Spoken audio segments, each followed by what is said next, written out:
The Miami Dolphins take on the New York Jets for the last game of the season.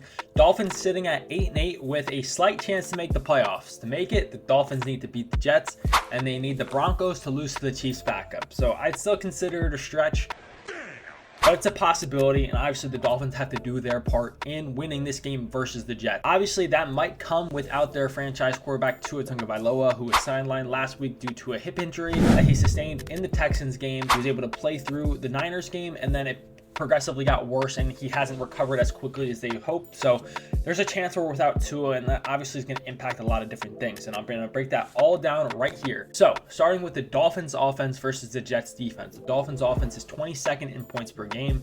Jets defense is 21st in points allowed. In terms of the running game, the Dolphins are 24th in rushing yards per game. The Jets are 15th in rushing yards allowed. And as I've established in previous videos, I think the lack of running game for the Dolphins is a lot of why we see some of the regression we have this season.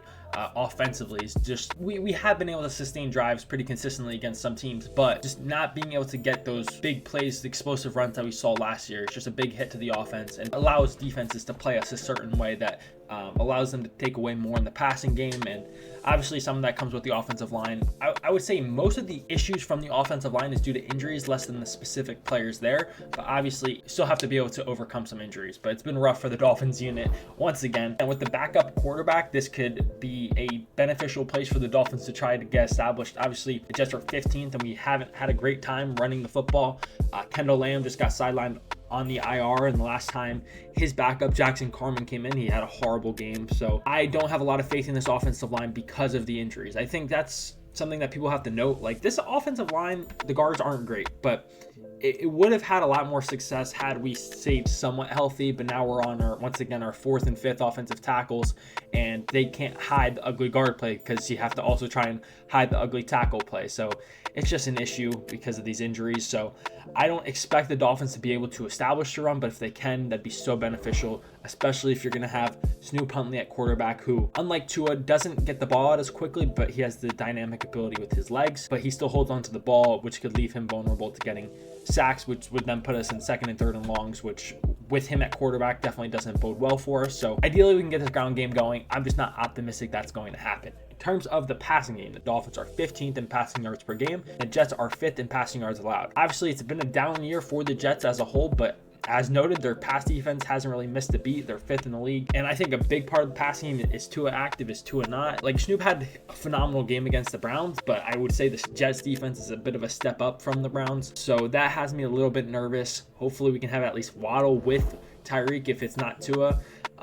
But just with these backup tackles, like, I'm going to be real. Like, if we don't have Armstead and or Tua, I'm not feeling great about this game. Like, the Jets played us tough last time. Obviously, they're not as good. I feel like they're culturally have crumbled, but they still got talent. And when you're on your, like I mentioned, your 4th and 5th offensive tackles, not to mention your guard play was just never a strength, and you haven't been able to run the ball, it's going to put you in some situations. So I think you're going to have to rely on a lot of great game planning from Mike McDaniel and more of what we've seen in the past. And I know people complain about these screens, but like, you're going to have to find ways to get the ball out in space, whether it's screens, trying to get the run game going, or just the quick passing game. Hope one of them can break, because it's going to be hard to move the ball if this is the situation. Now, once again, if we have Tua, I'll have a little bit more comfort because I believe in his ability to process super quickly and throw the ball into these tight windows under 2.5 seconds. But if it's Snoop, who needs to visually see it a little better because he's still getting comfortable with the scheme, it could be a long day. So keys for the offense: first and foremost, try to establish the run. As I mentioned, I don't think we're going to be able to,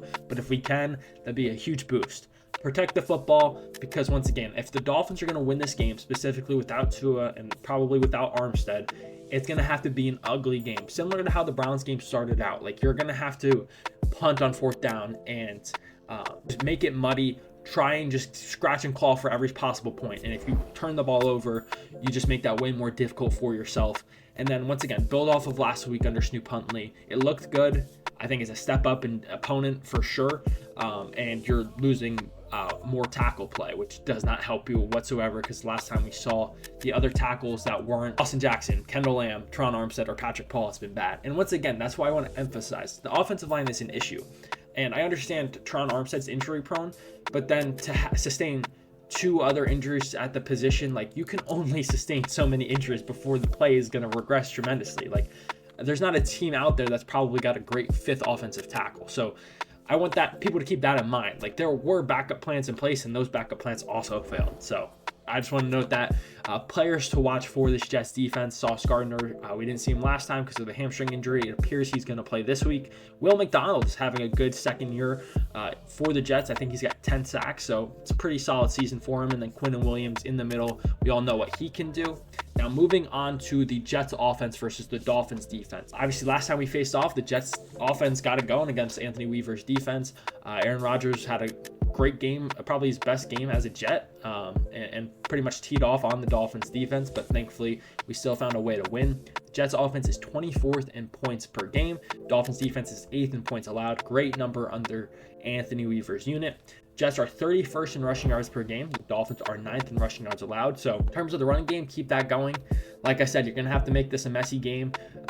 If we can get ahead of them and try and force them to make mistakes and pass the football, it could be good. But like I said, I think it's just going to be a battle. And then in terms of the passing end, the Jets are 17th in passing yards per game. The Dolphins defense is 9th in passing yards allowed. Like I mentioned, that 9th number doesn't matter because Aaron Rodgers did tee off on us last time. Part of what I love about Anthony Weaver, a lot of coaches don't give much away at press conferences, but he was very clear in why things failed against Aaron Rodgers. Some of it was just poor assignment, and some of it, Aaron Rodgers obviously processes better than probably almost every quarterback in football in terms of being able to disguise coverage and then changing routes off of that. And that's some of the negatives you hear about him, is it's too complex, but his ability to see a certain, like a cover 3 blitz coming in and understanding that if the blitzer is coming from the right side, that space is going to be vacated and he can get the ball to Davante Adams with like a twink or like a wink, which is his communication system. Like he has weird things like that indicates certain coverage, just like assignment. So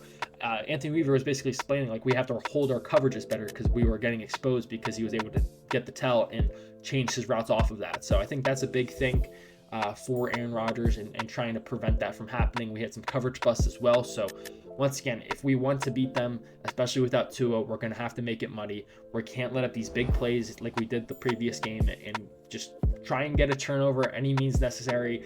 Just don't let up the big play. If they're going to score, make them drive like a 10 to 12 play drive rather than like letting them get an explosive play. Because as I mentioned, I love to be optimistic about this game, but I just have a bad feeling because of how just banged up we are on offense. Like, it's just not gonna bode well for us. But once again, if Tua is healthy, I feel like he can overcome some of those issues. But I think keys for stopping this Jets offense is to stop the run first and foremost. Dolphins have a clear advantage in this area. Our run defense has been good all year.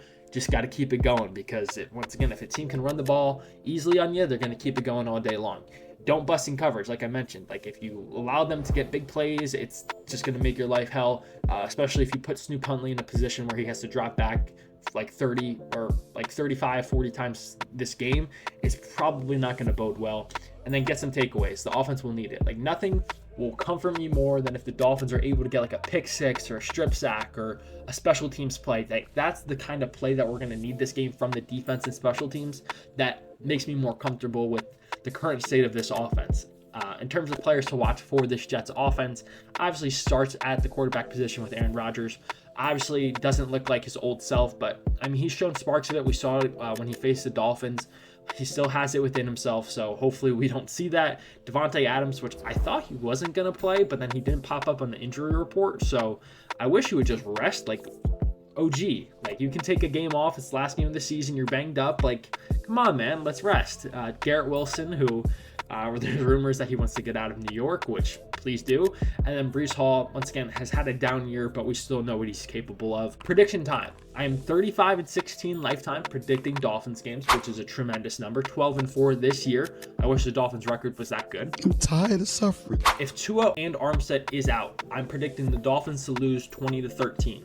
If one or both of them are active, I have the Dolphins winning 24-17. So I know it's a bit of a caveat, but I don't have the full intel currently on this Thursday. So comment your predictions down below. Appreciate you guys for watching. Like and subscribe to help the channel grow. And until next time, fins up.